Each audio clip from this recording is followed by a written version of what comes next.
Raise some Cain. You gotta raise some Cain.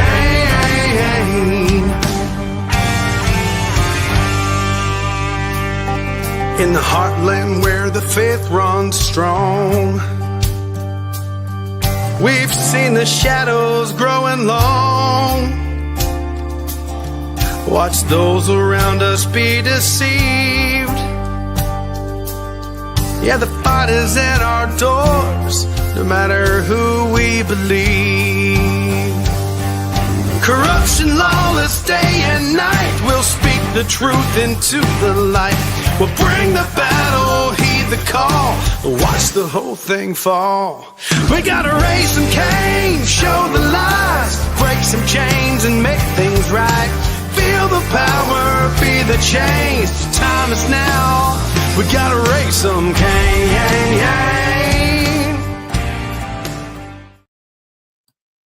Welcome to the Raising Cain Show. I'm your host, Nate Cain. And today we dive into some of the most mysterious disasters in recent history with the remarkable Michelle Melendez. Michelle is a freedom activist, fitness expert, an award-winning author of The Great Maui Land Grab. She's been on the front lines questioning narratives about disasters like the Maui Fires, North Carolina's Hurricane Helene, and the Pacific Palisades Fires in Los Angeles. Today, Michelle will connect the dots between these events, exposing potential land grabs, government overreach, and the role of Agenda 2030 in reshaping America. Are these tragedies engineered, or are they coincidences? Stay tuned as we uncover the truth. Michelle, thank you for joining the show. Mahalo so much for having me, and aloha everyone. I'm here on the Big Island, and I'm just so grateful that you're keeping the eyes on Maui, on what happened in Hurricane Helene, and now what's happening in LA. Mahalo. You know, I'm looking at you, and clearly it's warm weather there. It's freezing cold here, so I've got my thick jacket on here down in my my bunker at my studio, but. I'm so glad to have you on. You know, we were talking before the show, and I apologize, folks, for being a little bit late today. There was a major Microsoft Windows update, and it was a security update, so I felt compelled to install it, and it took way longer than expected. But I wanted to make sure that I do have the latest security, especially as a cybersecurity expert. That's kind of important. There was I grew up in Southern California. And in fact, a lot of these areas that are, being affected, in particular, Pasadena is an area that I used to hang out in a lot. A lot of friends still live there. Pacific Palisades, I know folks up there. This is a tragedy that has just been. I don't even think the media. Obviously they're talking a lot about it, but there's always fires in LA, in California. There's always been fires, but this is different. And my stepmom and my father and my brother, they still live out there. And my stepmother had written something on her social media recently that in all of her years of living in Los Angeles, she's never seen anything like this. I mean, it really, truly is destruction on a scale of nothing we've seen. And, coincidentally, I think I was hearing the same thing from people that I know who live in Maui. My cousin owns a home there, and her home burned to the ground. And they said the same thing, that just this fire moved so fast. They've never seen anything like it. And, and then you have the situation in North Carolina, and I know people there as well. And the flooding was just unbelievable, like nothing anybody's ever seen. So, of course, the narrative that immediately that the mainstream media turns to is climate change.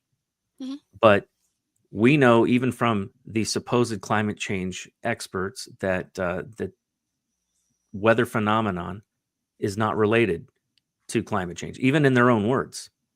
So what is going on? What is happening? And so I want to start there. What parallels do you see between the Maui Fires, Pacific Palisades Fires, and the Hurricane Helene, and maybe even other disasters? Yeah, mahalo for that. So I just want to let everybody know the Great Maui Land Grab book. It doesn't just talk about Maui. It talks about Hurricane Helene. It talks about who owns America, Chapter 10, what's going on with what's climate change, why are they talking about it, what's up with smart cities and carbon, and what we can do about it. And you can get it at greatmauilandgrabbook.com, and you get 10% off by putting truth in. And the reason why I'm sharing that is because the normies who don't believe that anything is happening, it helps to wake people up, because people they love Maui.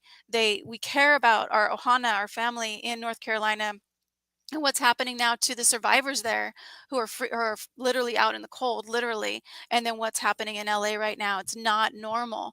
And so why this is happening. So back in 2016, both Asheville and Maui were decided upon that they would be smart cities. And smart doesn't really have an official acronym, but people who see it and have researched it, we believe that it means surveillance, monitoring, analyze, reporting technology. And basically, what happened in Maui? So both. Let me just back up. Both Maui and North Carolina, Asheville were set to be smart cities. LA set to be a smart city. Not only that, but they also are set to hold the Olympics. And I find it really interesting.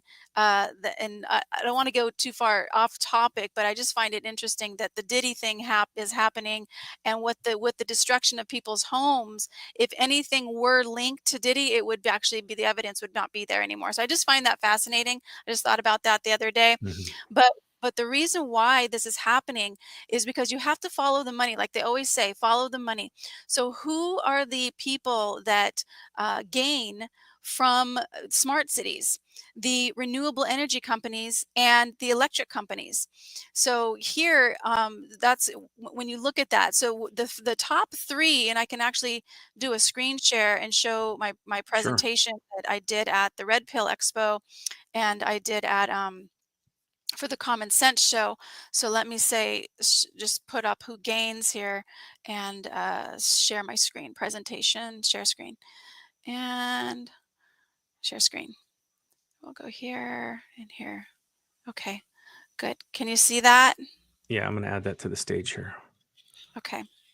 Okay, there we go. Okay, so when you look at who gains from this, who the renewable energy companies and the electric companies, the largest renewable energy company is Aberdorola SA, and the largest stockholders are Qatar Investment Authority and BlackRock. That's the largest one, number one Hmm. renewable energy company in the world. The second one is GE Vernova Inc., Vanguard and BlackRock, largest stockholders. And then the next one is Nextera Energy Inc., Vanguard and BlackRock.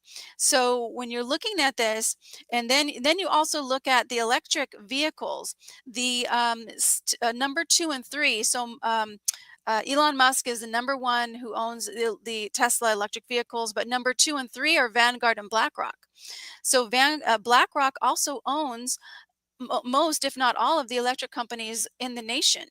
They own Wow. Hawaii Electric. They own North Carolina, and PG&E is mostly owned by BlackRock. BlackRock is the top number one stockholder in Pacific Gas and Electric. So when you're looking at that, and you're looking at who owns these electric, one thing I wanted to share about Qatar is actually not just an investment company, but it also is a country, and it's sitting right next to Saudi Arabia. And Saudi Arabia right now has what's called the Line. And the Line is this new smart city, 15-minute city with no roads, cars, or emissions. It'll run 100% renewable energy. 95% of land will be preserved for nature, you guys, not people, nature. And I want to tell you, you have to look at your general plan. It Hmm. doesn't matter if your city's being attacked right now, your general plan will be how they bring in smart cities into your area. Big Island, I'll show you Big Island in a moment, in our general plan a little bit later. Um, People's health and well-being will be prioritized over transportation and infrastructure. That means more rules, more regulations on keeping you safe. We all know what that means. The line will eventually accommodate 9 million people and will be built on 21 square foot. And look at all that land that's not used for people, it's for nature. This is again Qatar, this is in Saudi Arabia right now. Right now this is Do, being do built. me a favor, and the screen that I'm seeing, it's not changing the slides. There we go. Yeah, and I think Okay, because I'll I just think keep these will it show here. it. Now, I want to comment on something real quick here in regards to BlackRock. So, BlackRock, they would have you believe that they are not um, a monopoly, right? That they're no threat because they're not they don't own the majority of a lot of companies. They own pieces. They may have the largest share, but oftentimes it's like maybe 10, 30% or whatever. It's not 51%.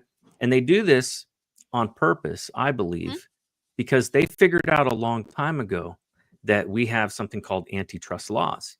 And so, if we see a monopoly or we see monopolistic behavior, our government has the ability to be able to shut down these companies or break them up, as we did with the Bell companies, back in the day, AT&T.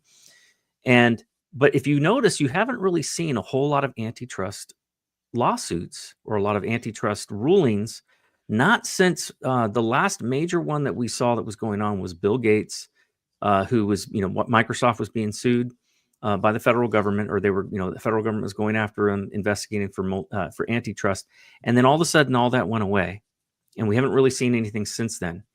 And one of the things that I think occurred is the big corporations learned, especially companies like BlackRock, Vanguard, State Street, which they basically are the ones providing the investment money, Mhm. Mhm. for a lot of these companies. And the problem is that if you are a corporation and you want to expand your corporation, you almost have to take money from BlackRock, Vanguard, or State Street if it's a significant amount of money that you need, because they basically are the power brokers, That's in right. corporate investment. And so in a way, what you have between those three companies and probably a handful of others is, while they may not be a monopoly, they certainly act like a cartel. And I That's think right. this is the danger with these corporations, and not just them, but also it's the fact that they have ownership in so many companies. They have ownership. Maybe they don't own all of one company, but they own so many companies. They basically own all their competitors as well. That's That correct. they have a lot of power to be able to manipulate things and really cause major losses in one of those companies. And nobody and because they're shareholders in everything, Mhm. if one of the companies that they are shareholders in loses, another one that they're shareholders in is likely to gain. And so it You're doesn't correct. matter. This is what they did, this is why they were able to basically go after Tucker Carlson and Fox News and get him, basically booted off of there, Mhm. because they had ownership in the company that sued Fox News and in Fox News. So even though they lost money in one respect, they gained money in another. And so That's right. it is monopolistic behavior. It's just done in a very crafty way. And our Congress needs to address this. And I think it is something that is very dangerous. Well, I totally 100% agree with you. So when we're talking about they, because I want to go a little bit step further in showing who actually owns America and what's actually going on here, Sure. because we love to talk about BlackRock and Vanguard, but who's behind that? Mm. And can you see this right Yeah, let here, me Nate? bring that back up again here. Okay, good. All right. Yep. Excuse me. So who owns America? Who owns most of the investment companies are the foreign bankers. These foreign bankers, Hmm. Rothschild he is known as the Treasury of the Vatican, and he was the first banker ever back in the 1500s for, I can't remember the king it was, but he was the number one first banker. And what's going on right now is that the foreign bankers, they own the military industrial complex, they own the IRS, which is not part of the government. The IRS is the main headquarters is in Puerto Rico. The military industrial complex gets contracts from these. So we send billions of dollars to Ukraine, and everybody's getting upset. Oh, we're sending billions of dollars to Ukraine and Africa for humanitarian needs. You guys, we're not. We're not. Because what that is that money is being laundered through the military industrial Hmm. complex and through BlackRock, through through contracts. That's the Well, whole scheme. and they Go on. know that after the war is over, then instead of making money off of death, then they will they will basically become the dealers of the rebuilding. That's right. This is what happened in Iraq. If you remember, after Iraq War, Halliburton got all these contracts and to build, basically rebuild infrastructure, That's and right. of course, because it was this big humanitarian effort, they were able to get the UN to put money into this from all over the world, and of course they made a lot of contracts. We didn't get any oil contracts out of that at all. A lot of people say that Iraq was about oil. It really wasn't. No, It no, was not at all. actually what it was about, though. Interestingly enough, was about the petrodollar and about the Hmm. fact that you had them trying to take out U.S. currency, Hmm. and forming another little deal there to sell oil without using the U.S. dollar. We're Yep. facing similar situations right now, and in fact, Saudi Arabia just for the first time ever since Nixon, took us off the gold standard and made a deal with Saudi Arabia to only sell oil, with U.S. currency. They have now not honored the longstanding deal, and you've got Russia and Brazil and all of the BRIC nations basically, Hmm. coming together, and they can now buy oil without using the U.S. dollar, which of course could be very destructive to our economy. So we're dealing with very, massive geopolitical, consequences to a lot of these actions. And right at the heart and at the center of it, the people who are going to make money no matter who wins and who loses That's right. are these bankers. I mean, that's the They have heart of been what. funding. Yeah. Mhm. Sorry, go ahead. Yeah, I was just going to say that's the heart of what kind of George Soros is about, right? That's right. He goes in, he creates chaos, and then he bets against the currency of that country that he's creating chaos in, I and he know. makes a ton of money.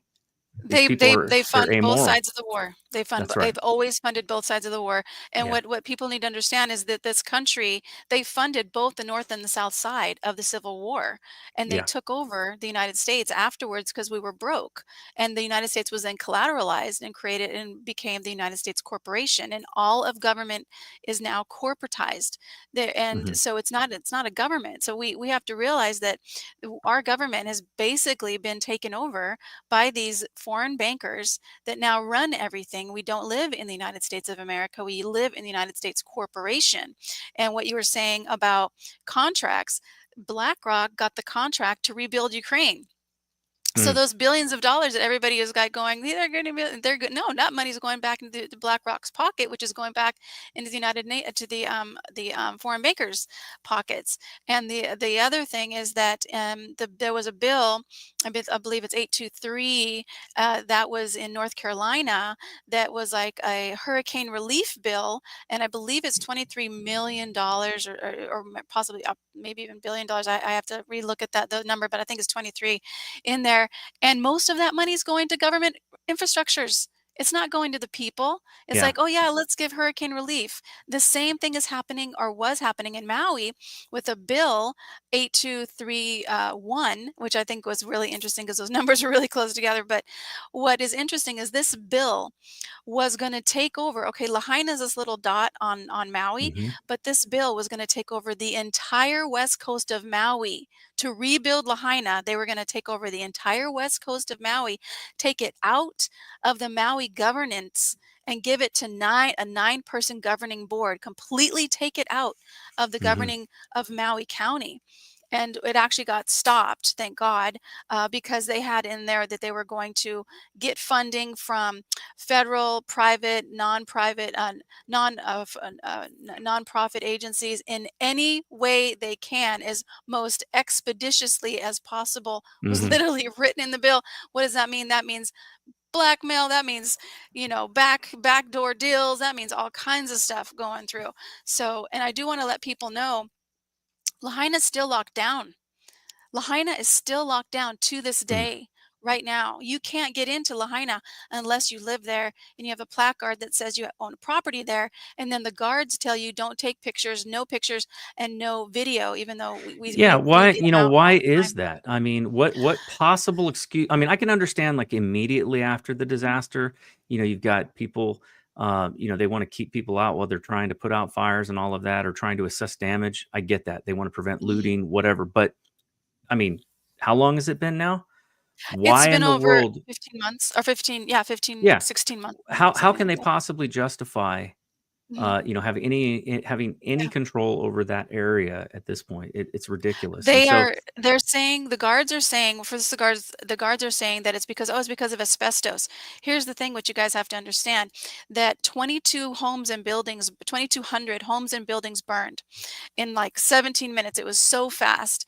And Mhm. that's what the governor said, 17 minutes. It was longer than that, but he said that the fire went through Lahaina town in 17 minutes. So they gave one building permit after a year. Then 13, 14 months later, they've given 20 building permits out of 2,200 homes. Then on the lots, they have put down some red clay and they Mm. have put down gravel on top. And this one person just sent me specs of how deep it is. And he literally says that the homeowners have to remove the gravel in order to rebuild at their own expense, and they're not being told where to put the gravel. So you look at Lahaina right now, and it's a ghost town. There's nothing being built right now at this moment. Nothing's being built. Wow. Wow. You one of the things that I want to ask you about, because obviously there's the financial aspect of this, and there's clearly you can see patterns, and they do a good job of, like I said, of hiding, any potential nefariousness, because what they try to do is they say, well, we have ownership in every company. We're basically a piece of every company in America. So of course you're going to say BlackRock is behind this, or Vanguard, or State Street is behind it, because they own a little bit of every company. But I do think that that's intentional, so that they can Nate, I'm basically sorry. redirect. That's all right. You have to So excuse me. that they can redirect.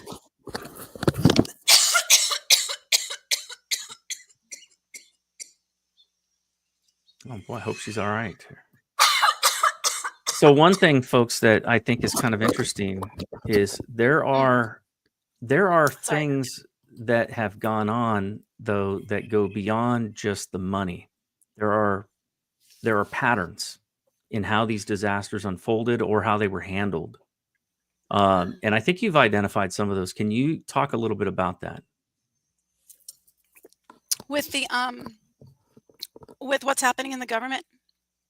Well, I'm talking about with these natural disasters, Maui Fires, the Pacific Palisade Fires. Also, by the way, another interesting fire that happened that a lot of people have probably forgotten about was the Paradise Fire.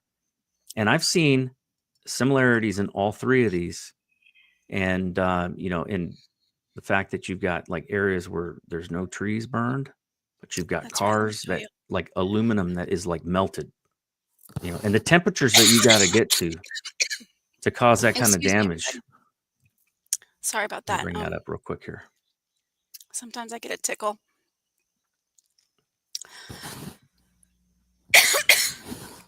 Can you see this now? Yeah. Hmm. Okay. So, all right, where is it? Go. Paradise Fire. My mother lives 30 minutes from here. And I actually went up there during Christmas. Excuse me. The neighborhood was gone, but there was Hmm. there'd be one house completely intact, nothing wrong with it. Tubbs Fire, 2017, all ash, all white ash, and the trees are still there. The leaves are just really dried, but they're not gone. They're not burned up. Somebody sent me this LA fire. Oh, the trees are still there. White ash means very hot, very, very hot. Black, it should be black soot, is what it should be. It should be black. and not white ash. Then Maui fire is there on the right, and you can still see the palm fronds and the trees. After Hmm. after Maui, there was here's another one with all the palm fronds in the back, but the engine block is burned. The aluminum, the tires are melted, or rims, and all of this is just, it's not normal. And I even asked an arborist. I said, "How does a trees not burn in a fire?" And he said, "Excuse me, my apologies, guys." He said, "The chemistry of the fire doesn't recognize the organic material." Hmm. Interesting.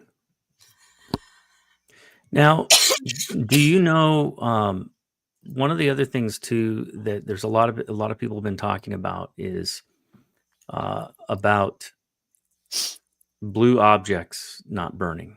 I've heard a little bit about that, but I don't know a whole lot about it. What can you tell us about that? Yep. So this blue ticket in the upper left side, excuse me, was literally pulled out of the white ash. Like literally he just picked it up, and the white ash was falling off of the paper. And it's fine. The only thing that's singed is where the whale body is, which is brown. These blue t-shirts, no holes, no burn marks, nothing. He sold them. Hmm. He raffled them off. The blue umbrellas, completely fine, not one hole. And you can even see there's a charred wooden stick that's next to it, still nothing. The one on the right, lower right, that one's in my book, and it's from a Lahaina resident who sent that to me. And she basically went back to her property the day after,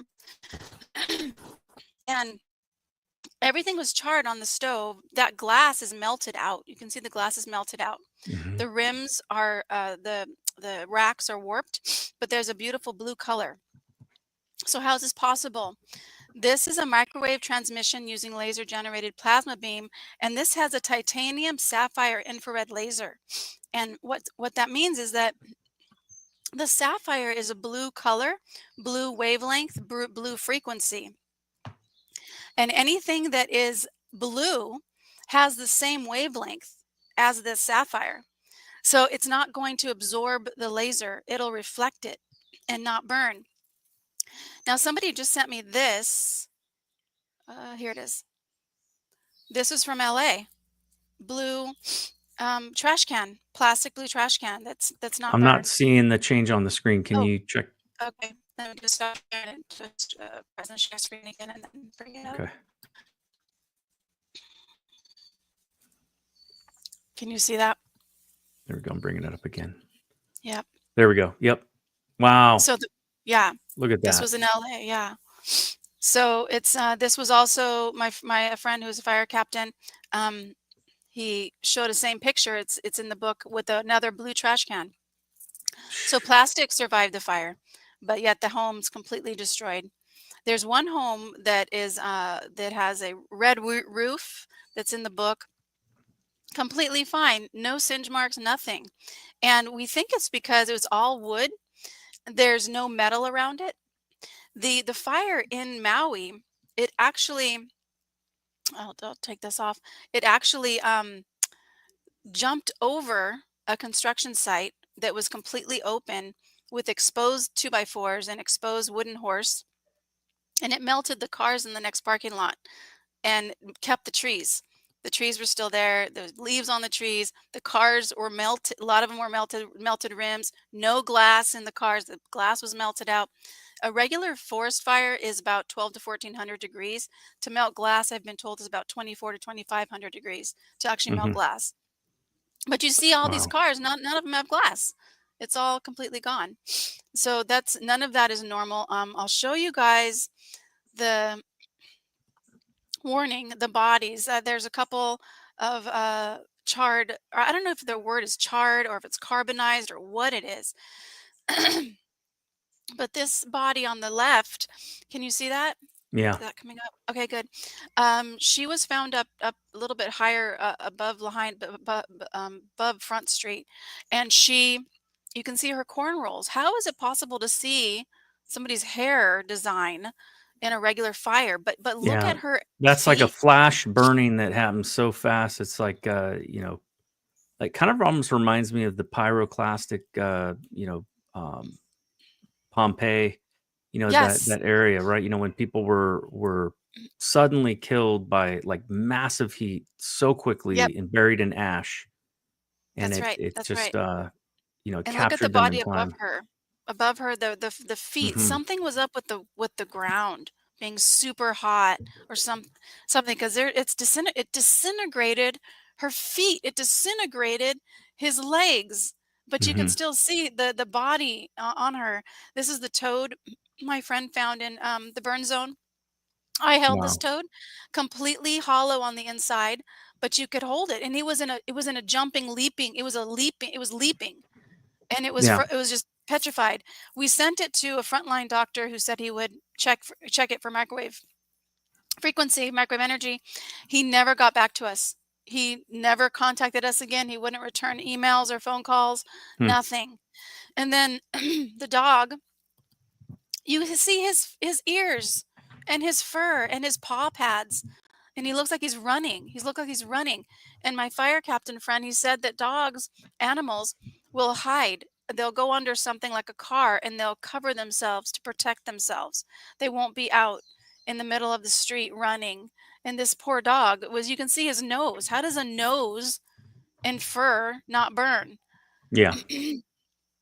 And then Yeah. this one is disturbing. I just want to warn you guys. This one breaks my heart. This person on the left-hand side, you see a body. You see a human body. But on the right-hand side, it's charred. And look at this right hand. How is it just floating off of the ground? How does it just float like that? Is if it's Yeah. burnt, it'll be ash. It's not going to be floating off the ground. Um, a friend of mine who works for national security, she said that this is secondhand knowledge, but she said that one of her friends was asked to pick up the bodies and recover, and he was on boats. There was a couple boat captains, and he said that he was picking up bodies that were in a swimming, like they were frozen in a swimming position or petrified, however you want to call it. I don't even know the name, but he was picking them up in a swimming position in the water. Hmm. So something happened. And that brings me to the number of deaths. Same thing with North Carolina. They're saying 200 people died. No, that is impossible in North Carolina. And also with Maui, they say the Yeah. official 200 count people was that they 102. found. Yeah, yeah, Yeah. exactly. And then Now, Maui go. oh, I sorry. was Go going to ahead. say about I was going to say about the children, Sure. because in Maui, 3,001 children were enrolled in the Lahaina Luna School District, and then after two and a half weeks afterwards, there were five. It was like 548 re-enrolled in a different school district, and a little over 400 were enrolled back in the Lahaina Luna School District. That left 2,200 and 2,025 children that didn't re-enroll anywhere. So where are they? What happened with them? In the one of the first interviews that the governor had, he said that they expect to find a lot of children that are victims of the fire, but they only found 3. That's impossible. That's impossible. And then people say, "Well, Michelle, why aren't the parents screaming at the rooftops for their keiki, their children?" Hmm. And I said, "Because a lot of them, or I can't say a lot of them, but a friend of mine who lives there said there have been suicides that the media is not talking about, and parents are actually two mother and father, both committed suicide because their children died. So we don't really know the number of deaths. I know that I went to the memorial and counted 145 crosses, and they say 100. It's just 102 deaths and zero missing, even though people were in the water. That's just impossible. Yeah. I want to share, whenever people talk about these subjects, and there's a lot of things going on here, folks, but I want to show you this because I think it lends credibility to the idea of something called directed energy weapons and their possible use in these types of things. We're not making this stuff up. We're not, this isn't conspiracy theory. Let's just put it that way. All right. We're not talking about tinfoil hat stuff. We're talking about actual technology. Military Times is a publication that puts out a lot of different stuff, obviously related to the military. And they had a short little video here I want to show. This is from 3 years ago. And I want to play this real quick for folks so they can just kind of get an idea of what the military was talking about doing 3 years ago. And guarantee you, if they're talking about it publicly, that means they already have it. They're not going to talk about what they want to do and tip off our enemies. And here's another point I want to bring up real quick. And that is that if we're doing it, guarantee you, we've got enemies that are doing it too. So while the tendency is to automatically, see and think that, this is, our own government that maybe did this, it could very well be foreign governments as well. Adversarial governments that have done this and tested out their weapons on our system or on our country. And it would not surprise me. I mean, the current administration allowed for the Chinese to fly a spy balloon over our country.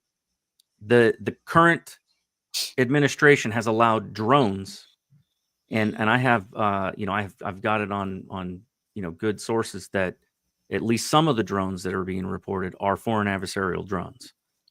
They've allowed these things to fly over our airspace and not taking them out. So it would not surprise me if there was, if some of this was weaponization, by our adversaries and possibly even by our own government. Because look, we've seen, there's been history in the past of where we've seen, experimentation done on American citizens.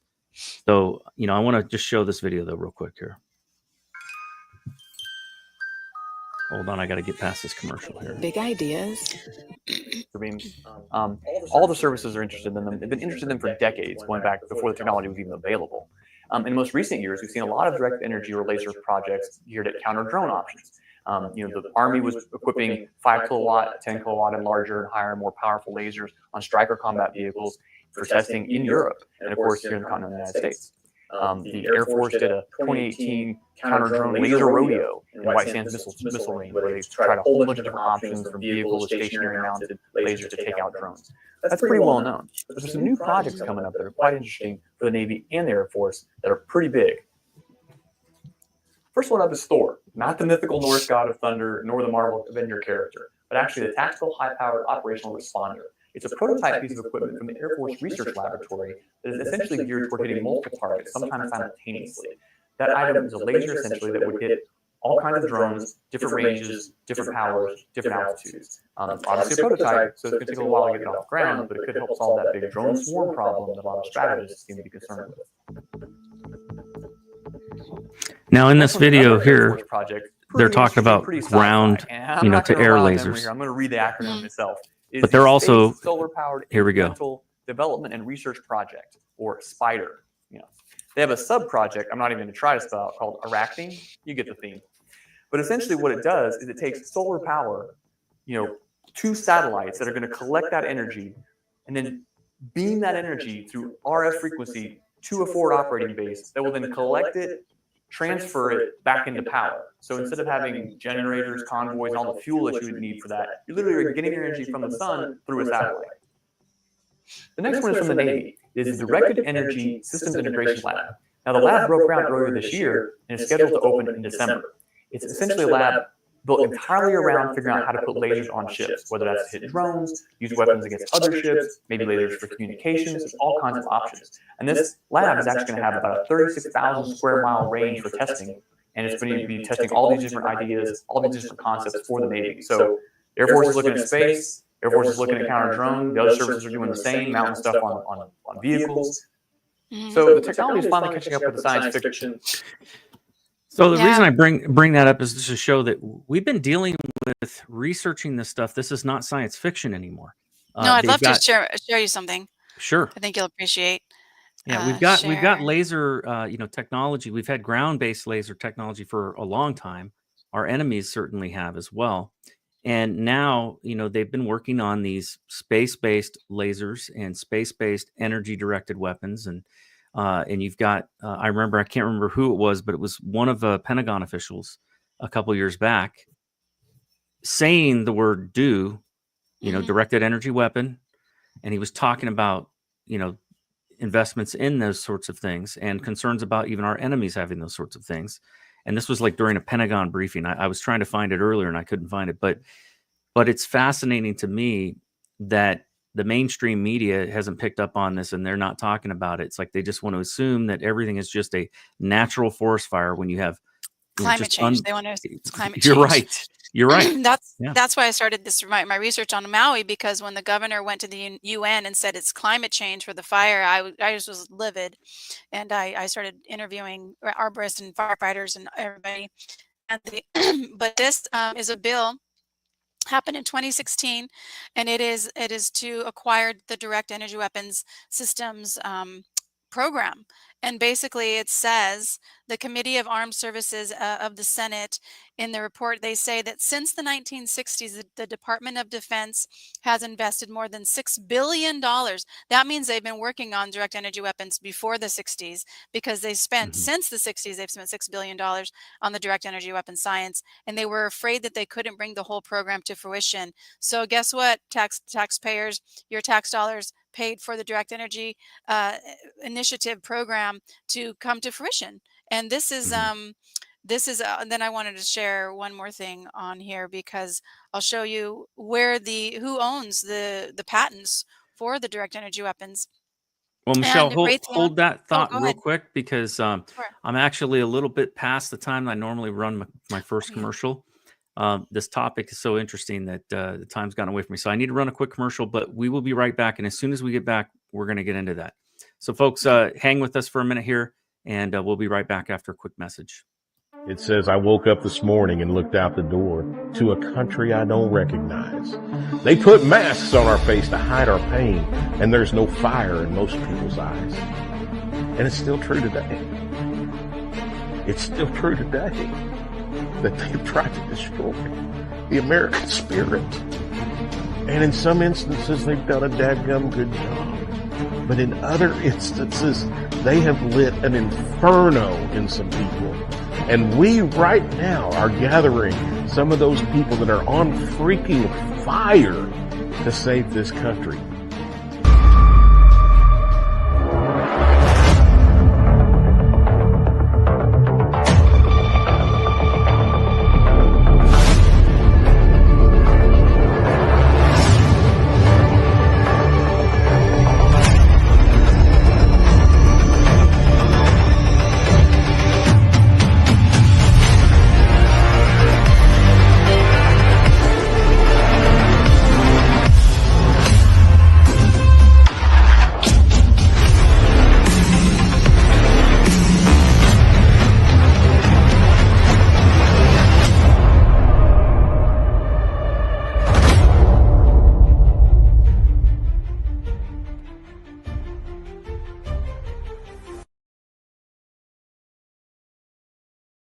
Welcome back to the Raising Cain Show. I'm here with my guest, Michelle Melendez, and we've been talking about directed energy weapons. We've been talking about government involvement. We've been talking about the people that are behind the scenes in the financial operations who gain who stand to gain the most by some of these just outrageous natural disasters. And it's been just an incredible conversation. Before we continue, I just want to remind people the documentary "Finish This Fight: Diary of a Pissed Off American Soldier." That is just it's a documentary that a friend of mine, Glenn Baker, who's a country singer, he put on this documentary, funded it and everything, and put it out there. And I'm also in this documentary talking about my story as an FBI whistleblower, and you guys get to hear about that. But it's not just me. It's not just Glenn. Glenn talks about how he was incarcerated for, over 70 days, not given access to a lawyer, things that just happened to him that were just completely unconstitutional, eventually exonerated. But there's also, we had some great, folks that were in this documentary, Alan West and Ivan Rakelin and others, Craig the Sawman Sawyer, talking about human trafficking and what his efforts are to stop that. it's a great documentary, folks, and it's one that doesn't just get you angry and leave you hanging. It has a positive message in it. And one of the best things about it is when you go to finishthisfight.us/Cain, you not only help the show, we get a tiny little bit of money that comes from that will come to our show. It's like $4, so it's not a huge amount, but half of the proceeds for this show are going to go to help put a soldier who is no longer able to walk. It will put him in a exoskeleton so that he can walk again. And I can't think of a greater cause than to do something like that. And so, folks, go and check it out. Again, it's finishthisfight.us/Cain. If you forget, if you notice at the bottom of the screen, there's a scrolling ticker at the bottom, and it has that. And you can look at that and check that out. Michelle, before we went to break, we were getting ready to get into a topic, and I want to turn it back over to you and let you go ahead and talk about that. Yeah, so the direct energy weapons, who basically owns them? Just check this out. There's so many patents. There's over 429 patents. Raytheon 120 owns 124 direct energy weapon patents. Applied Materials Inc. 120. The MBDA of a European multinational corp 64. The Alphabet Inc. is interesting because I believe they're associated with Google. They're the 62. parent company. That's right. 62 direct energy. Why did they have direct energy weapon patents? And the Very Boeing good company question. 59. It's really interesting. So this stuff is real. They've had direct energy weapon technology, I believe, since World War II, and then also we were talking a little bit about the weather modification, and I just want to kind of show Yes. you guys. Here's a hurricane and tornado control device, a control device that was issued. This patent was issued in 2003, and it literally uses sound waves to move air mass. And this is what Dane Wigington, if you want to watch a video about this, he on geoengineeringwatch.org, he literally shows you from the NEXRAD satellite images that the blue spheres are literally moving the hurricane over to North Carolina, and there it's unbelievable what that does, and or that this technology is available. The other thing I want to share about a natural weirdness is that the day before the Maui fire, there was a haze over the entire Maui island, the entire island. There was even a person that says, "What is this white haze?" And then the fire happened. So there's a U.S. patent for a combustible composition for generating aerosols, particularly suitable for cloud modification and weather control and aerosolization process. I don't know if this is what they used. This was issued in 1971, everyone.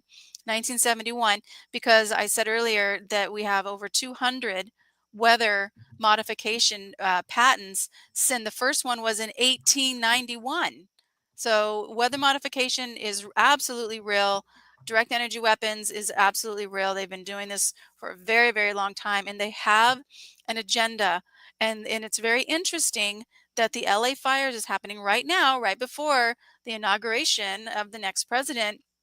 And always there's always look over here, look over here. So I wonder what Biden is putting through right now that isn't being put on the mainstream media, because everybody's looking at the LA fire. And that's why I said what I said earlier about the Diddy thing, and could be a total conspiracy thing, and I just was thinking about it because I'm like, why are they doing this? There's always a reason. 9/11 happened because Rumsfeld, he said there was $23 trillion missing from the U.S. Treasury, and then also the next day, 9/11 happens, and the Pentagon gets attacked at the exact location of the records that had the $23 trillion that was missing, and it was audited. My friend who works for national security was actually at the Pentagon that day, and she said when she drove around the first time, she said she didn't see a plane, she saw a hole. And then the next day she went to go around and check it out again, and there were police officers, and they wouldn't let her pass. So it's very interesting what's been going on in our country for very long. Yeah, definitely. One thing that I want to bring up, because I'm curious of your thoughts on this. So I've worked for the military most of my life. I don't now, but for, I would say, the majority of my career, I was a cybersecurity engineer and working for the Army, and then as a soldier, and then I worked for DISA, then I worked for the Navy, and then I worked for the Marine Corps. And one of the things that I came to understand, being kind of on the inside of a lot of these technology projects and things like that, was the real threat that our enemies are actually working on and developing these technologies.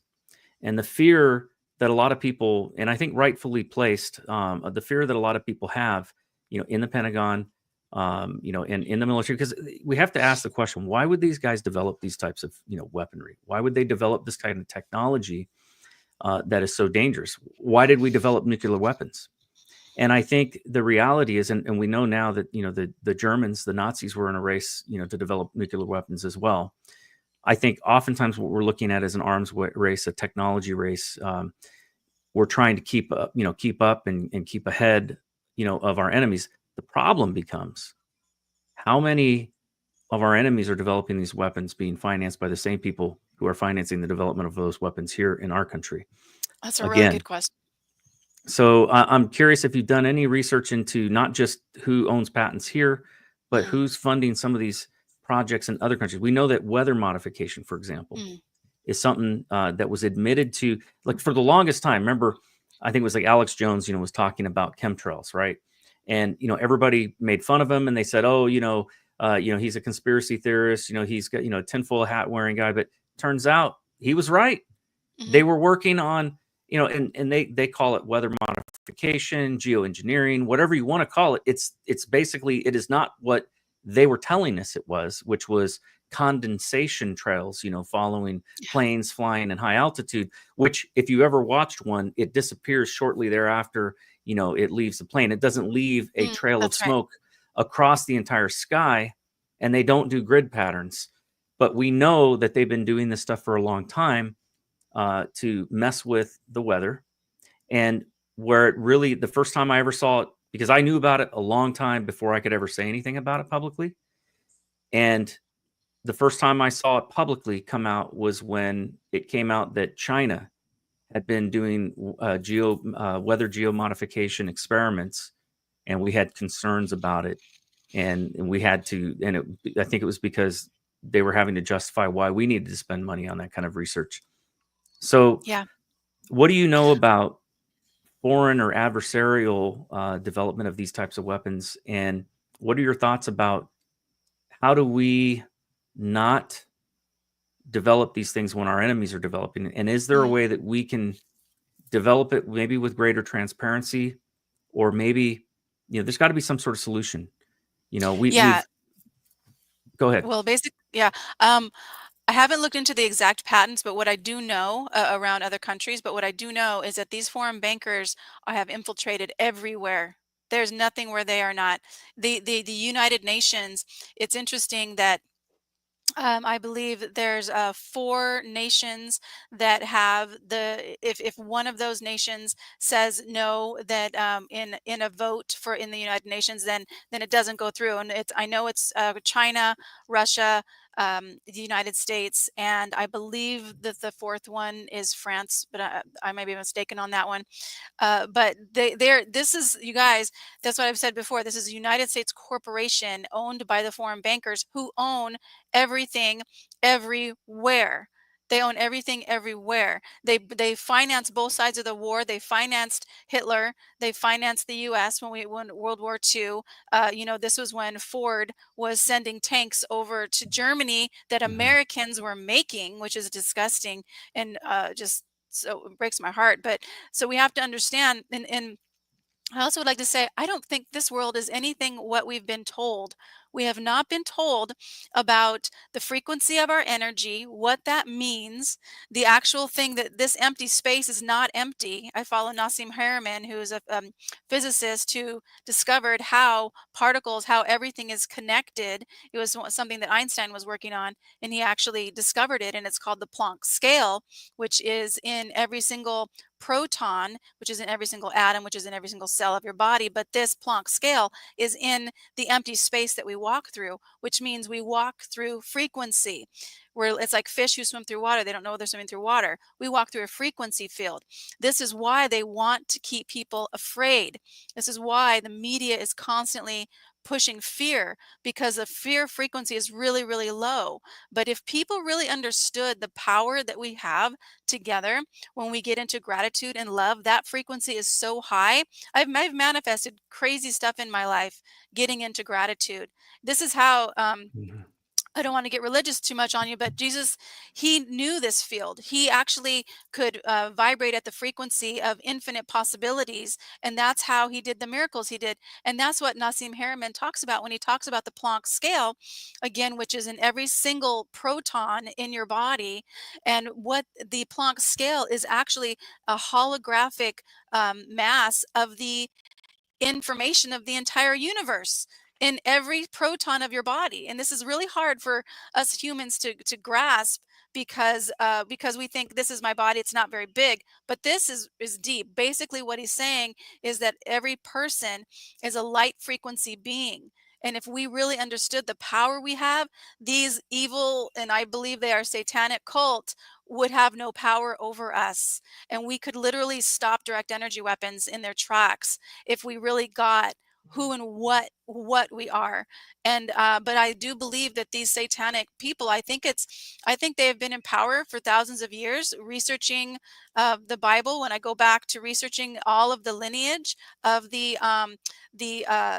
Canaanites, to the Babylonians, to the Egyptians, to the Roman Empire, to the Khazarian Mafia, down to the Jesuits that were created by the Roman Catholic Church because of the Reformation, the Christian Reformation. The Jesuits actually are the ones that pretty much have infiltrated everything. And who is in charge? Who's the treasury Mhm. of the Vatican? The Rothschilds. So we don't know this Yeah, world the we live Pope in, you right now, guys. I think he's a part of the Jesuit order. So That's right. The Roman Catholic Church created it. It's all by design. They all want to think, they want us to be afraid. They want us to be in fear. And when you have your house burning down and you're like, how is this happening? Of course we're going to be afraid. So we take that fear, but then I always say, and in my book, greatmauilandgrabbook.com, there's a prayer at the end of every single chapter, because I really believe this is a spiritual war. And we need to create a stronger relationship with whatever you call God. It doesn't matter. I personally call it an infinite intelligence, because this empty space is intelligent. There's a frequency here that's always connected to you. It's always, you cannot not be connected to it. When you walk in a room and you can feel people. Some people, when they walk in, who've got big personalities, you feel that frequency. We're not taught this in school, and that's by design, because they don't want us to really understand the actual power of living in a human body. And so this whole you thing's a know game. This whole thing's a game, you guys. what's interesting about what you were just talking about. We're not taught about it. It amazes me how much we do teach stuff that is just theory as fact, right? They teach that the Earth is has a magma, has a crust, magma, and then a solid core. We don't know. That's Nobody's right. actually ever drilled through the crust. They tried and failed. And so we don't know. They have the best theory of it, and that's Mhm. about it. Same thing, with evolution, of course, a theory that has been, just debunked, in my opinion, because one of the Correct. things that debunked it was DNA. The fact that no changes in our basically every change that has caused all the differences between us, Mhm. are due to the breaking of genes, not the creation of any new genes. So, in other words, we're not evolving, we're devolving, from what was once a perfect DNA. And Mhm. it blows my mind, though, that things are taught as fact that are theories, and yet they don't explore any other theories at all. They don't It's by explore design. it. Yep. They don't explore spirituality. If anything, they've alienated spirituality out of our lives, and out of our children's That's lives. they don't want us to understand the I live on a farm, and the trees and the plants grow, and there's birds and everything. Like, nature doesn't realize the drama that humans are going through. And I kind of, when I do my exercise, I kind of laugh about that, because the nature is still doing the nature's thing. And there's a frequency here that when you get into nature and you put your feet on the ground, you feel different. And what is that? What Hmm. is that frequency of love? What is that? When then there's a frequency of fear. What is depression? Depression's the lowest frequency. That's why people want to sleep all the time. There's no energy in depression. You get angry, now you're going to be moving, because you have more energy. And that's, but people, I totally 100% agree with you. It's all by design to keep us from really understanding the power that we really have. And you Hmm. guys, we really do have way more power than they do. You hit on something else too. I think is also important to I want to echo what you just said earlier about that they want us in fear. Fear, when you talk about the spiritual, and the fact is that, and I really believe this has been my experience, my personal experience. The demonic feeds off of fear. Fear is That's like right. food for it. It cannot harm you. It can't do anything to you unless you are afraid of it. And the more fear you have, the more control it has over your mind, the more control it has to manifest physical realities in your life. All of those negative emotions, negative energy, it really does have an impact. And I think that, science even bears that out. We've seen that, they've done experiments, that's what the whole idea behind the placebo effect is Mhm. that people who believe that they're taking something that's going to help them, that it oftentimes has just as much an impact as some of these drugs, that we, get off of, get from the pharmaceutical industry. And that's why they do placebo controlled tests, because they want to have something that actually is more effective than the placebo. And sometimes they have the opposite effect. They see, placebo is more effective than the drug. Mhm. Yeah, absolutely. I do want to just mention, because I know I think we're getting closer to the end, but I do want to mention about climate change, Yeah. because again, like I said, when the governor went to the United Nations and said that the reason why what happened in Maui was because of climate change, that's such a crock, you guys. And I'll show you why. And this And is, Michelle, just so you know, yeah. if you want to go over, I'm perfectly happy to Oh, okay, good. to All go a right, little bit great. longer. I'm not under any time schedule. I want to respect yours. So if you've got a little time to go a little longer, we can. I And do. we Okay, got about great. Wonderful. 2,500 people watching right now. So Okay, obviously this people is are great. interested in this subject. It's as important. They need us to believe in climate danger, I should say. They Hmm. need us to believe in climate danger, because is what will bring in all the smart cities and all of the electric vehicles. And let me just show you guys, there is a World Climate Declaration. If you put in your URL, World Climate Declaration, this will come up. You will see the signatures. There's 1,000 right now. There's 1,971 signatures the last time I checked. And these are signatures from, they have to be credentialed scientists. You actually have to show your credentials as a scientist in order to sign this declaration. And this is part of what it says. To believe the outcome of a climate model is to believe what the model makers have put in. This is precisely the problem of today's climate discussion, to which climate models are central. Climate science has degenerated into a discussion based on beliefs, not on sound critical science. Should not we free ourselves from the naive belief in immature climate models? You guys, they need us to believe in climate change to bring forth the smart cities. That's why they keep pushing it. There was a teacher in Europe that did not want to show his children an inconvenient truth, that was a documentary made by Al Gore. And in Inconvenient Truth, it's like all about global warming, and the ice caps are melting, and we're going to be underwater in 10 years and whatever. But he fought it, and he sued them. And a British judge ruled that this film had 9 different errors. And I have all the errors in the book. But this was published in the Seattle Times in 2007, but none of the media really talked about it. But that whole documentary is false. A lot of it is false, I should say. John Coleman was the first meteorologist on Good Morning America. He was the first weatherman on Good Morning America. He won Meteorologist of the Year in 1984. He founded the Weather Channel. This is the man who founded the Weather Channel. He says there's no significant global warming. He's been on CNN. He's been all over. He's been called a climate denier. Can you imagine the founder of the Weather Channel being called a climate denier? This is from the National Library of Medicine, August 4th, 2020, and it literally says a modern grand solar minimum will lead to terrestrial cooling. You guys, they have proof that the Earth is cooling, not warming. And here's another person, 50-year meteorologist and climatologist, Professor David Dilley with the U.S. Air Force, and he's got a resume the size of my arm. This guy is so knowledgeable about the weather, and he talks about the Milankovitch cycle. The Milankovitch cycle is how the Earth goes around the sun. And 8,000 years ago, the Earth was closer to the sun. It's going down. It's actually going toward cooling. It's not going to be there in our lifetime, but it's cooling. So I just wanted to share that with you guys, as well as a little bit about the electric vehicles, because here on Big Island, we have a Big Island general plan where they want to have 0 emissions by 2030, which means all people having electric cars. And this is really scary because an electric car, when it has gas inside the engine, and I don't mean liquid, I mean gas. And if that engine gets a crack or a hole in it, it will start a fire. It could start a fire, and that fire will take over 2 hours to put out, over 2,500 to 25,000 gallons of water. And if it catches another electric vehicle on fire and it's on a boat, this is what has happened.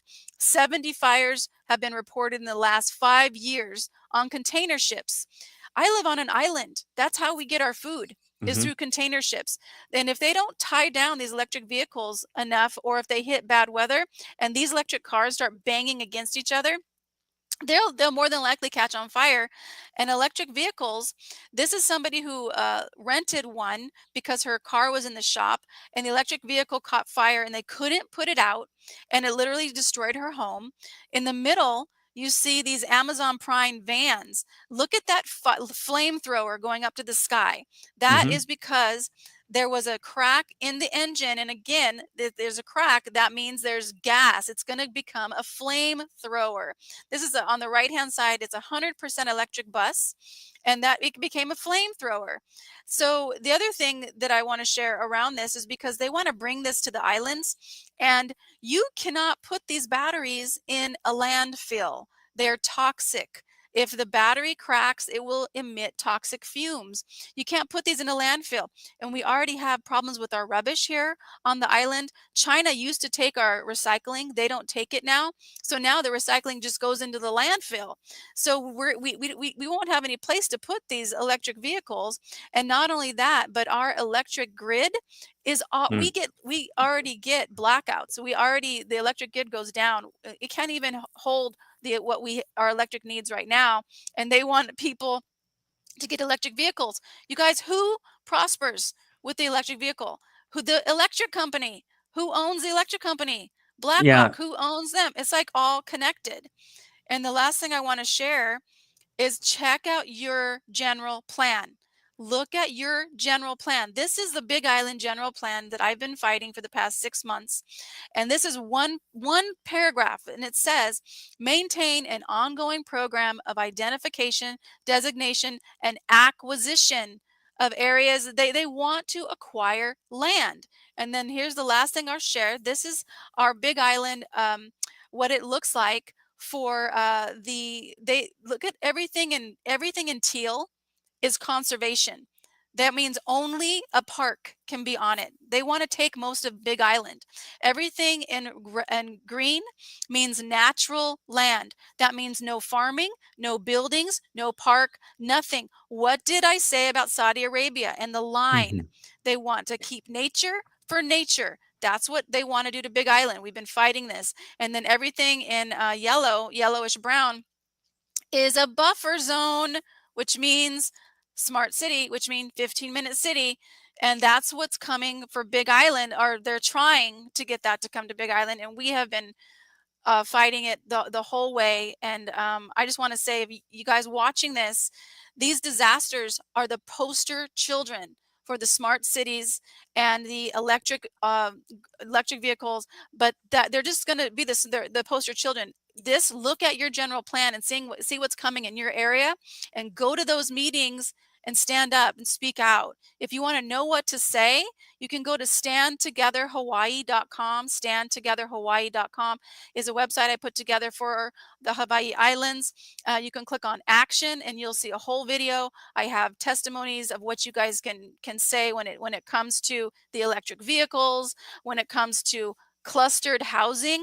They, like Big Island, we're rural. I'm on a farm, 11-acre farm, and they want to put clustered housing here on Big Island. This is not Oahu.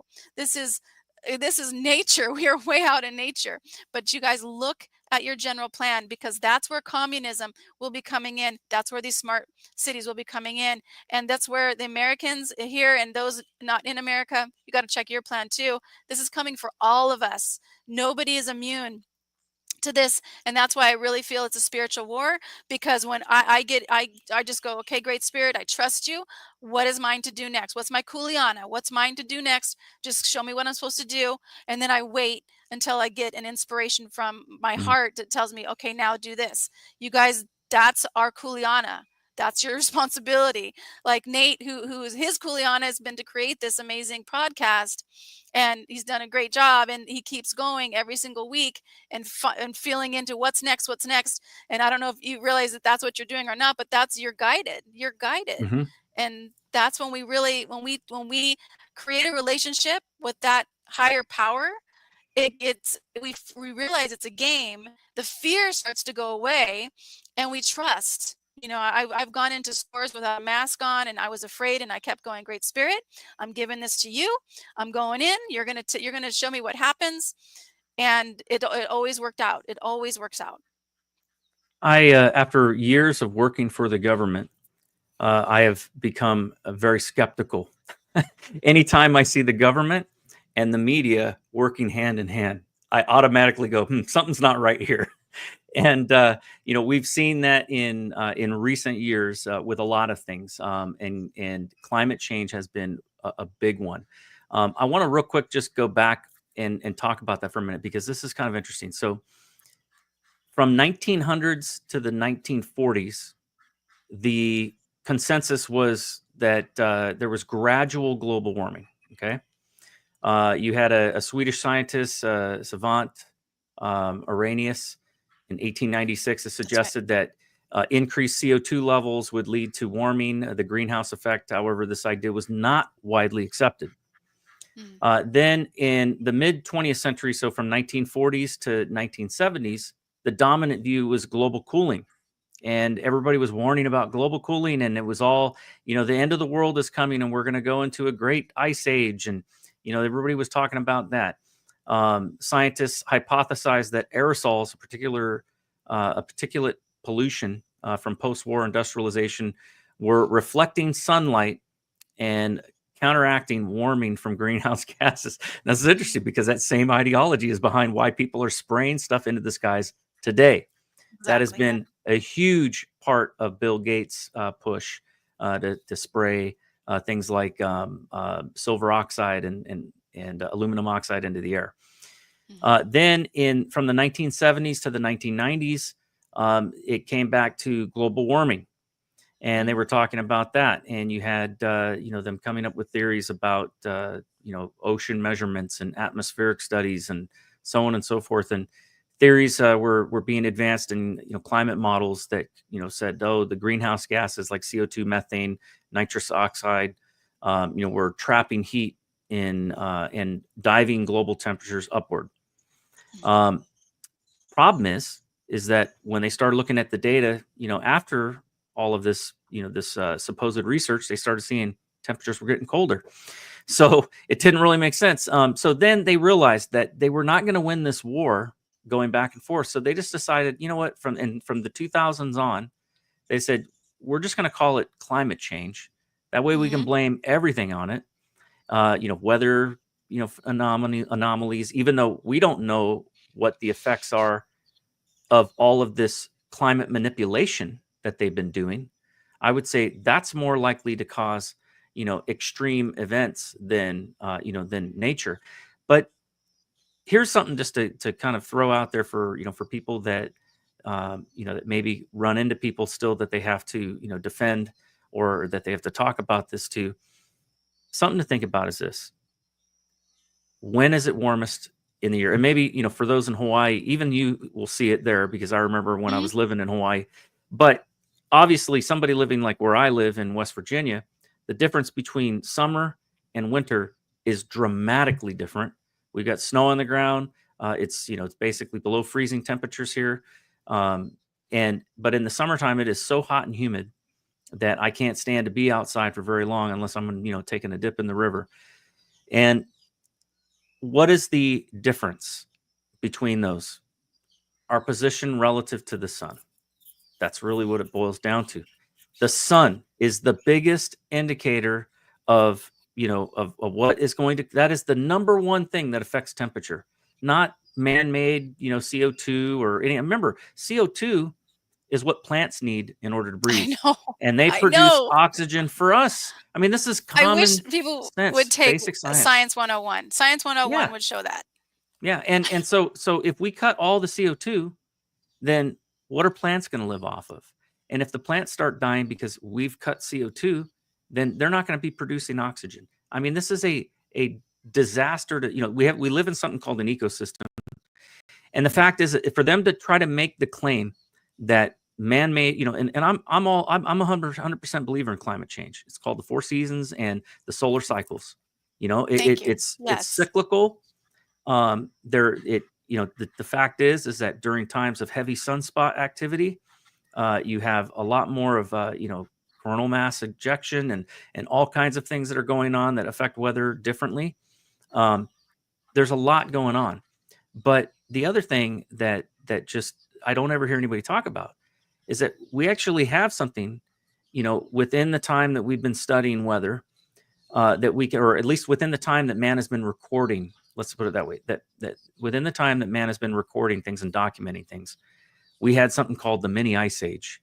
And it was not caused by industrialization, because there was no industrialization at the time. What it was caused by was a volcanic eruption. And the fact is that volcanoes will dump way more, carbon into the air than we could in a lifetime. And it'll dump, that kind of stuff into the air within a short period of time. It's unbelievable. Gosh. Sorry. That's all right. So these things are obvious to anybody that has eyes to see. It doesn't take a rocket scientist to figure that out. Like I said, you go out in the summer, it's hotter. You go out in the winter, it's colder. What is the thing that made the temperature change? It's not the amount of CO2 that we're putting into the air. There's no differences in CO2 between those time periods. No, it's the sun. And so when they're spraying crap into the sky that, likely is causing cancer and causing all other kinds of problems, destroying the environment, God knows what it's doing. We really don't know. But they're experimenting with the air that we breathe. They're experimenting with the air that we breathe without our permission. And at the same time, they're reflecting the sun's warmth, the very thing that gives us life. Without the sun, we die. They want to reflect it back into space. It's absolute lunacy. And we've got to speak out, to fight against it. I really do believe that. So I want to thank you for bringing that up. The thing is 1% of human interaction is what humans do is 1% of how it changes the climate. And the other thing is ocean, the plate tectonics in the ocean are what caused the ocean to rise. It's not because of the temperature. It's actually because of the plate tectonics in the ocean floor. That's a good point. Caused the rise and fall of the sea levels. And I'll tell you, close to this is the ocean right now, and I can tell you there's no town in the Hawaii Islands is close to being underwater right now.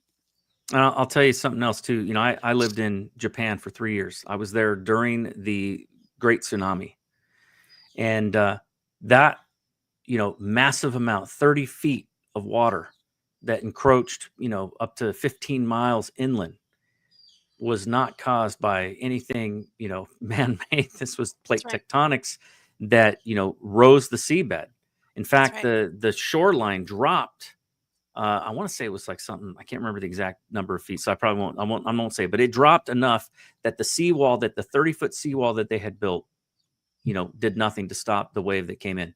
So there's a lot of factors that are at play, a lot of things that are going on, and to try to when anybody's trying to push a narrative, that is saying that there's one cause of this whole thing, and you better be scared and you ever be afraid. And we should create this system of cap and trade, so that we can, all make money betting on, this whole thing. That right there should tell you something's wrong. When governments are involved, trying to, manipulate things. I mean, I look at, like, I think it was George Carlin, that said, that we're like a flea, on the back of, the earth, and it could shake us off, and we're not going to do a whole lot to it.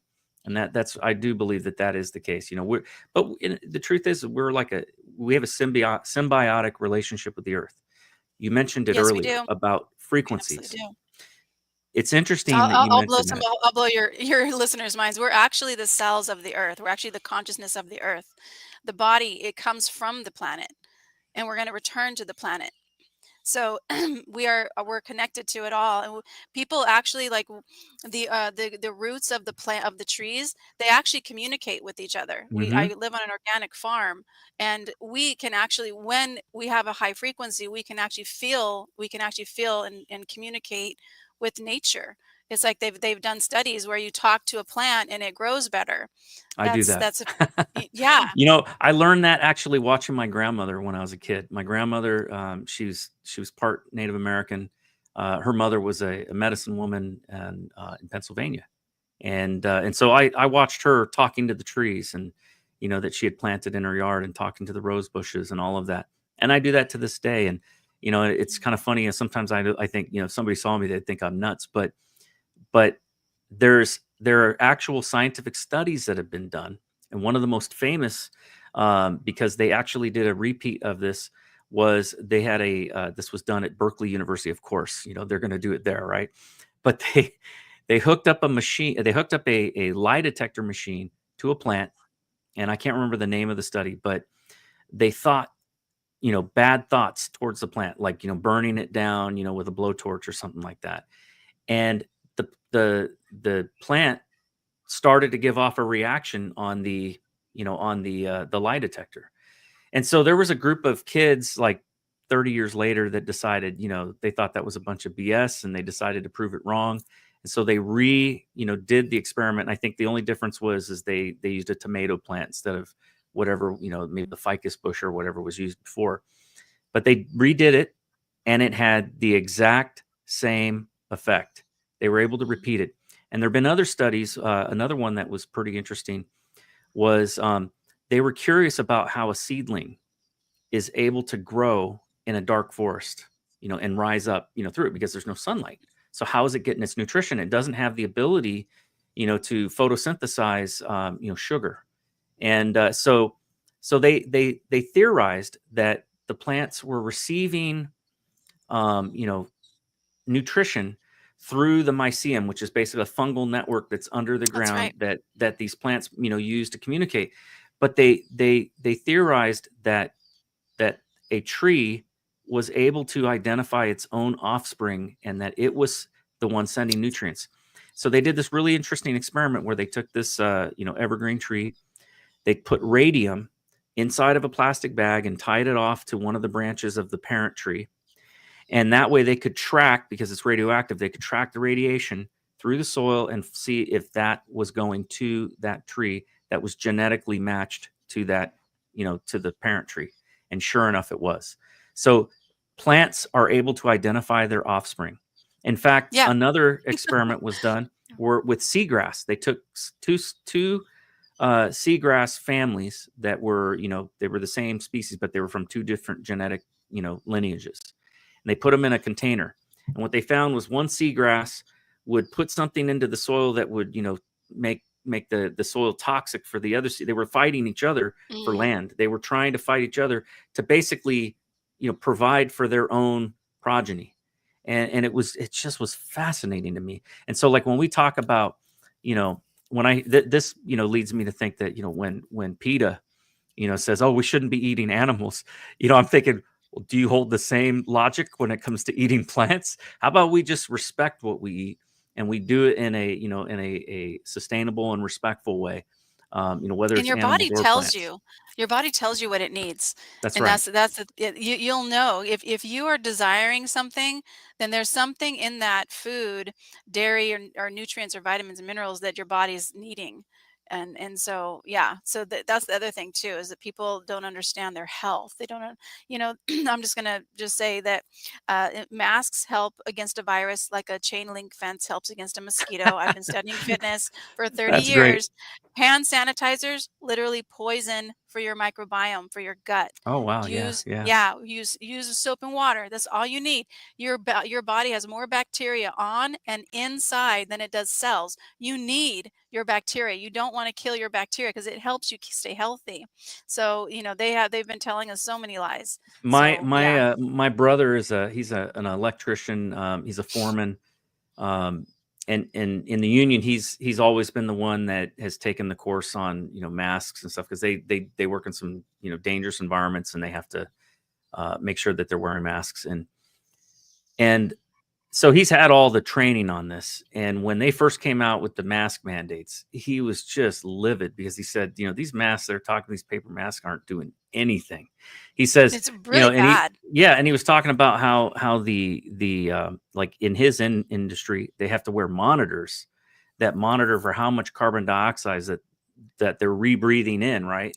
And so specifically the masks are designed to let carbon dioxide out, because and then filter the air coming in, because there's a toxic level of carbon dioxide, and these paper masks absolutely, were showing that. The other thing, though, that Yeah. he said, and this was like kind of like common sense, you don't have to be a smart person to figure this out. And he, it's kind of crude, but as a construction worker, right? He's going to use this kind of language, but it makes sense.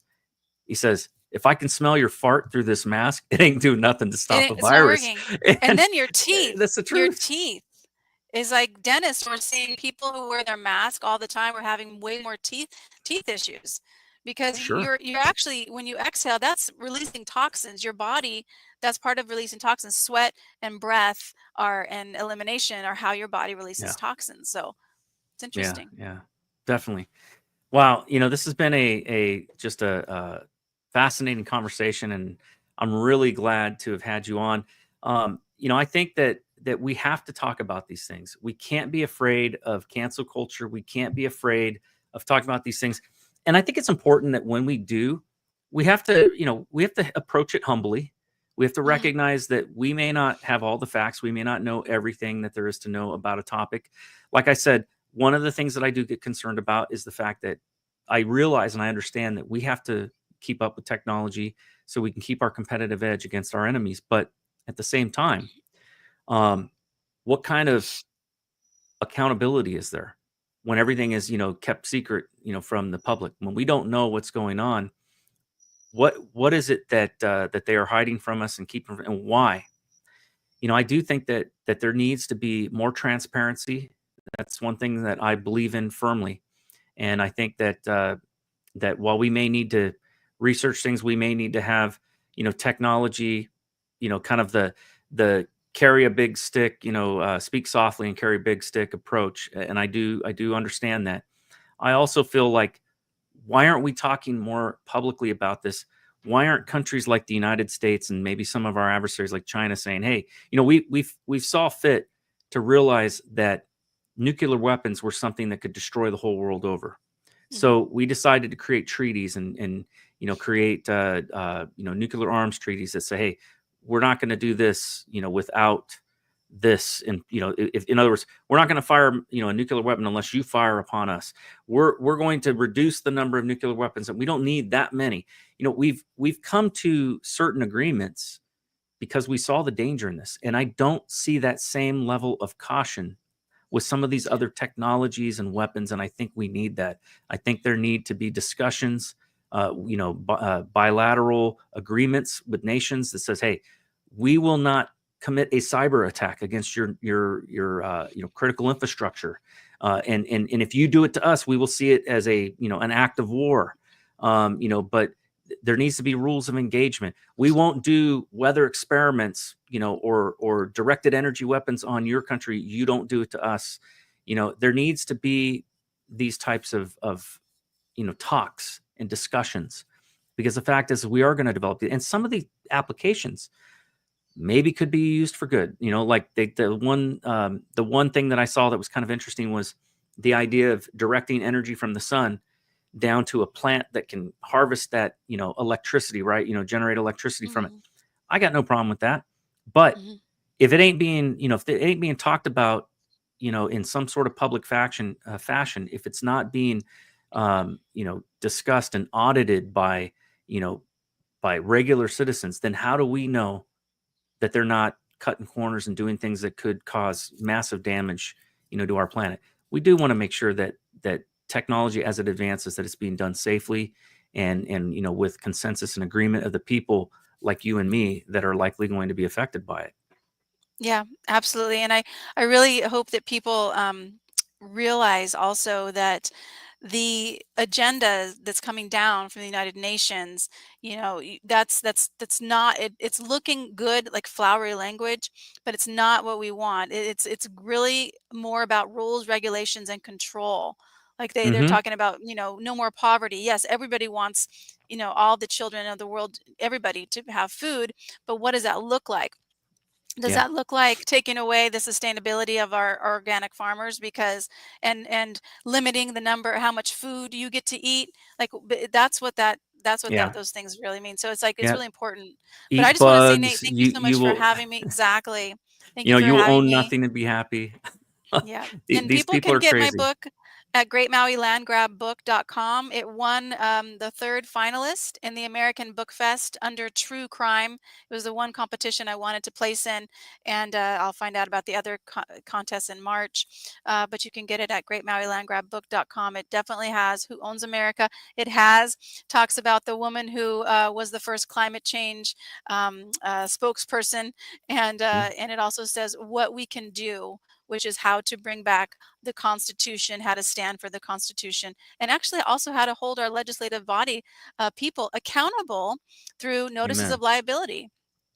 So Amen. I just want to say thank you so much for all you do and for having me on today. Thank you. I want to show one comment here because I think this was really a great comment as we were talking about, kind of what these people are talking about in regards to climate change, how ridiculous some of it is. And I thought this was a great comment here. The elites don't seem concerned about climate change when they're flying their private jets around. They're owning 2 to 3 or more homes, and they keep building them, along the coasts and the oceans and seasides. So such a true statement. And it speaks volumes as to the genuineness of their supposed concerns, right? If they were really that concerned, then why are they flying, their private jets around and, so they can lecture us on, how much, climate footprint we're creating with our little, Volkswagen car or whatever. It's ridiculous. They don't want us to have gas tractors. I mean, I'm like, That's how, right. like electric tractor or gas tractor, there's no competition there. And I would like to see an electric vehicle pull a boat out of the water. Yeah. That is just. Yeah. And the fact is that nobody talks about how much carbon footprint is created in actually digging these rare earth minerals out of the ground and, processing and create and electric cars. Where do you think they're getting their electricity from? Exactly. And the harm it's causing these people that are literally being poisoned to death by mining cobalt. That's right. It's, so it's very that's disingenuous. Yeah. Yeah. Extremely. I got to run one more commercial. And then when we get back, I want to have you share one more time where people can get your book, and then we'll kind of wrap things up. All right. Okay. So we're going to run this last commercial, and then we'll be right back. Increasing expenses have caused us all a lot of pressure these days, and it's affecting even the wealthiest of people. Most have lost their sense of security, stability, and even hope for a strong financial future. the game plan of everyone in your cell phone has likely been disrupted or even hardcore stopped. And most are looking for a creative solution to regain financial momentum. Oftentimes, life's best solutions are the simplest. But first, a question. What is something most people think they should own but don't? Crypto? Fine art? Real estate? Nope. We are talking about real money. The kind kings and queens fought for and large institutions today buy in mass. We're talking about gold and silver, assets that provide confidence in tough financial situations. So the question is, do you own any? If you don't, you're not alone. Most people aren't maximizing the power of precious metals because it's just been too complicated. And even though they see advertisements about gold and silver daily, they don't really know who to trust. That is, until now. The bottom line is that buying gold and silver doesn't have to be complicated or scary. There's a simple, better way to accumulate assets and create financial peace, headache-free. And this very minute, a new community of average people are seeing above average results to the tune of tens of millions in assets over the last few years. This system is tested, it's simple, and it's not an experiment. To date, it's helped more than 80,000 people bring hope back into their lives. It's invitation only. And right now, this new community has accepted a challenge to give away as much free gold this year as possible. Curious? Learn how to get your free gold today. Check out the next step to get the details.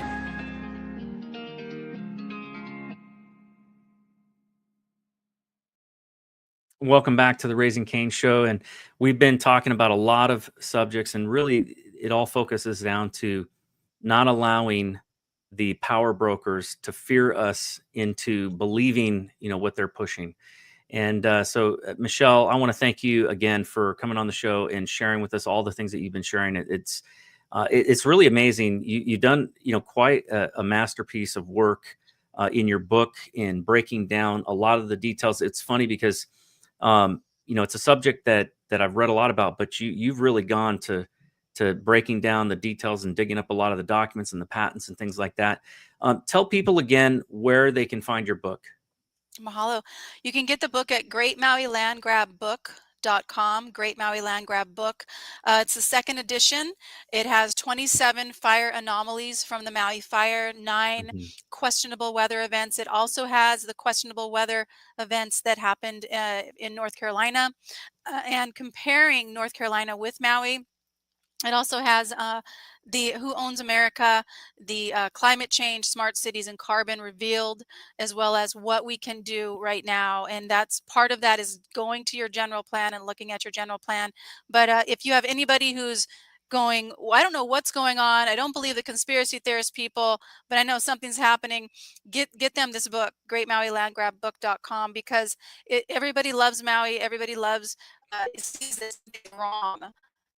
And when we start the anomalies, I barely touched on them. It's quite astronomical of the atrocities that went on there and are still going on right now. So I just want to say mahalo for anybody who does support me and support the book. You can get 10% off by putting truth in the coupon code. So put truth in the coupon code. And mahalo, Awesome. Nate, for having me on. And Michelle, where can people follow you? Are you on social media? Yeah, my Blossom Inner Wellness is on YouTube and Rumble and all of the Twitter and Instagram. But Blossom Inner Wellness, Inner INNER and Wellness. I've been a fitness trainer for 30 years, like I said, and this is when the COVID happened, that started my journey toward becoming an activist. And then when the fire happened, I was just full blown. People have to see the truth. And I've had my own awakening journey for about 8 years. And this book literally was, what did I say earlier about divine guidance? I was up till midnight. I was up at 3 o'clock in the morning, and I knew what chapters were next. And I would find these sources. It has over 200 sources in the book of, so it's just like, that's when we start to create a relationship with our higher power, we're guided and we're taken care of. And that's the last thing I want to share too. Don't be afraid. It's like, take the hit. If you're afraid, take the hit, breathe through it, but Mhm. then trust this is a game. This is a game. We're not here for very long, you guys. We didn't come from this earth as far as our energy and our soul. The body will stay here because it belongs to the planet, but not our energy and our frequency. We get to go back to the infinite source of love, which created all of us, is beating your heart, is breathing your body. And it's not a mistake that you're here at this time in history. You chose this, and remember that, and you got this. You totally got this. I'm glad that you bring the spiritual into it, because the reality is that, look, we have our part to play. We need to be engaged. We need to be talking to, our legislators. We need to, be respectful and in our own way, doing things that are sustainable, that are healthy, exercising, eating the right foods, all of that. But if we only do those things and we don't pay attention to the spiritual part of our lives, we are missing a whole aspect of who we are. And if we think that we can make the change and that we can do that without God's help, then it's a very arrogant way to live. And that's one of the reasons I always end my show in prayer. And so I'm going to go ahead and do that and close this out in prayer, and then we'll wrap it up. Heavenly Father, Lord, I just thank you so much for this guest, for Michelle, Lord, and the work that she's done. I pray your blessing be upon her and upon her household. Lord, I thank you for everybody who is watching the show. We've got almost 3,000 people live watching. Lord, I thank you for all of them. I pray that you would bless them as well. And everybody who's going through difficult times, Lord, that you would give them what they need, that you would sustain them. Lord, I pray for our nation. I pray for our world. Lord, I pray that you would raise up righteous leadership, Lord, and that you would remove the corrupt and the evil. Lord, it feels like there is a change coming on, Lord, like something is changing, and that Satan and the evil one is fighting tooth and nail in these last few weeks. And I pray, God, that you would bring us through this and sustain us through this time, and that you would bring about a revolution not only in our hearts and our minds, but in our souls. Lord, we ask all of this in Jesus' name. Amen. Amen. So it is wonderful.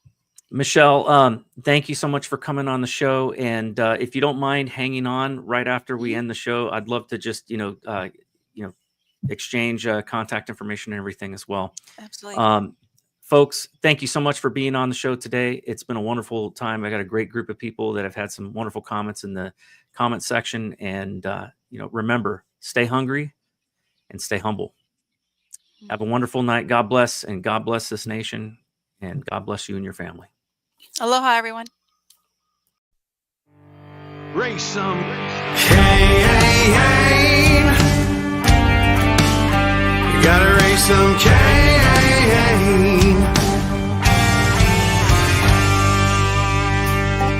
In the heartland where the faith runs strong, we've seen the shadows growing long. Watch those around us be deceived. Yeah, the fight is at our doors, no matter who we believe. Corruption, lawless day and night, we'll speak the truth into the light. We'll bring the battle, heed the call, watch the whole thing fall. We gotta raise some Cain, show the lies, break some chains and make things right. Feel the power, be the change, time is now. We gotta raise some Cain.